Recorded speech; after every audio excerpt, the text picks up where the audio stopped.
Así es, ha venido creciendo en estos últimos años, como vos decís, en forma sostenida y también asociada a otros factores de riesgo también que hay que tener en cuenta, que se han incrementado, sobre todo con los acontecimientos que hemos vivido todos en este último año, en estos últimos años, sobre todo me refiero al tema de COVID, que que ha hecho que la gente esté un poco más sedentaria, la alimentación también no ha sido la mejor, todo eso ha sumado probablemente para que aquellas personas que tengan una predisposición genética hayan desarrollado la enfermedad. Sí, exactamente.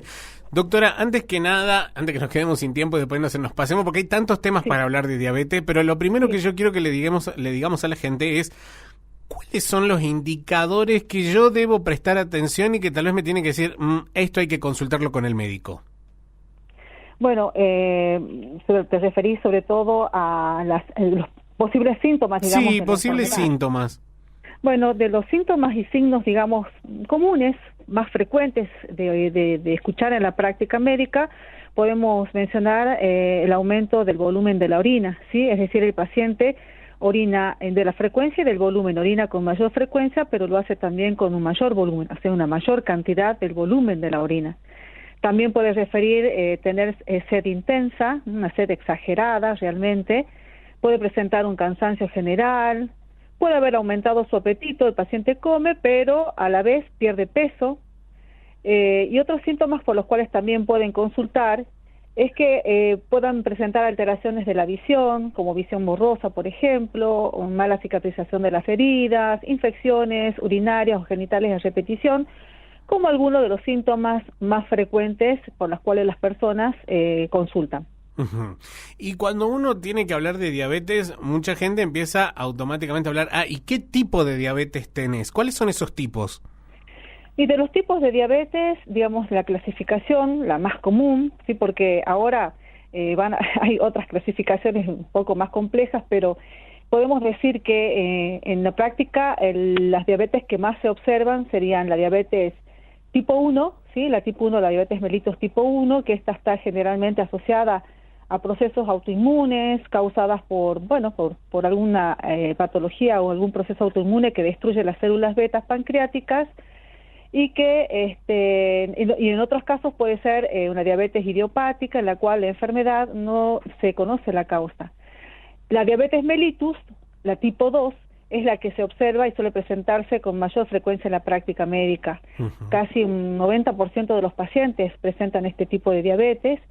Y bueno, este es un síndrome heterogéneo, un síndrome complejo, de mecanismos de producción bastante también complejos, ¿no?, para la enfermedad, en los cuales acá hay una alteración en la secreción de la insulina, o puede haber una deficiente utilización por parte de las células de la insulina, o ambos mecanismos que se combinan a la vez, y que está asociado a largo plazo a la disfunción y deterioro de órganos.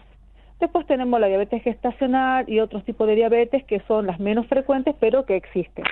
Lo que me interesa en este caso es remarcar sobre todo la diabetes tipo 2, que es la que se presenta con mayor frecuencia en la práctica médica, y que esta sí está asociada, digamos, fundamentalmente a los factores de riesgo que mencioné al comienzo, como son el sedentarismo, la obesidad, la mala alimentación. Estos sí son factores de riesgo que yo puedo modificar, pero también está asociada a otros factores como por ejemplo la genética, la edad, son factores que no los puedo modificar, ¿sí? Pero bueno, se sabe y existen estudios que trabajando sobre los primeros factores que mencioné, como son el sedentarismo, la obesidad y la alimentación, muy probablemente un paciente pueda evitar o prevenir la aparición de la enfermedad. Bien, y ahí usted acaba de mencionar esto que todo el mundo siempre destaca, ¿no? No, yo voy a tener diabetes porque mi mamá tuvo diabetes, o directamente lo contrario, claro. Yo no creo tener diabetes, estos síntomas que me aparecen no deben ser diabetes porque en mi familia no existen casos de diabetes. Claro, sí, no, en realidad también una diabetes puede, además sí, en un paciente que tiene un terreno genético tiene una predisposición obviamente un poco más elevada a padecer la diabetes si sumamos los factores de riesgo que yo mencioné, pero también la obesidad, ¿sí?, el sobrepeso o la obesidad fundamentalmente puede desencadenar una diabetes, aun si yo no tengo antecedentes o genética para diabetes. Uh-huh. Por lo cual, como les dije, que era importante trabajar sobre estos factores de riesgo para evitar la aparición de la enfermedad. Bien.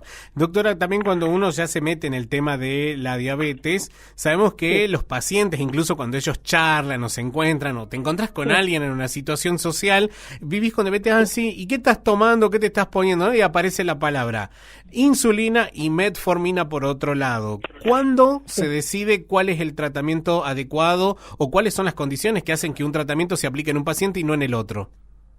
Bueno, sabemos que siempre un tratamiento, cualquier tipo de tratamiento es personalizado, ¿no? Está adaptado a cada situación, a cada paciente, ¿no?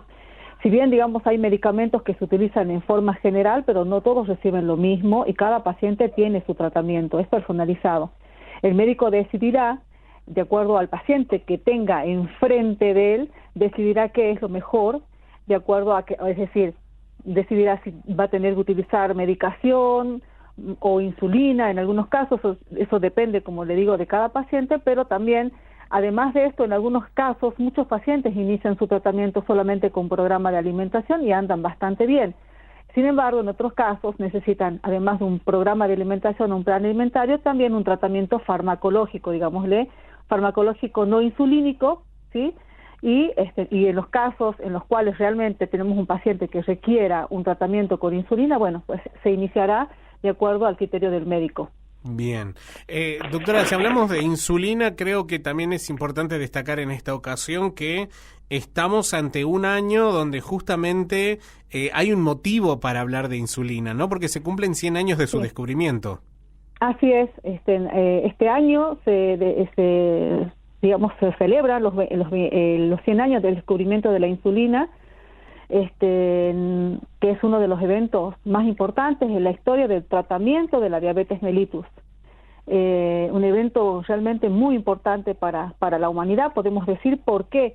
Porque se logró aislar por primera vez la insulina allá por el verano de 1921, Sir Frederick Grant Banting, como consecuencia de una serie de experimentos realizados en la cátedra del profesor John McLeod, un profesor de fisiología en la Universidad de Toronto, junto a otros científicos, Charles Best, consiguen aislar la insulina del páncreas de animales y, tratan a una perrita diabética llamada Mallory y, reducen en pocas horas el nivel de glucosa en la sangre. ¿Por qué es importante esto? Porque gracias a este hallazgo, la diabetes pasó de ser una enfermedad mortal a ser una enfermedad controlable.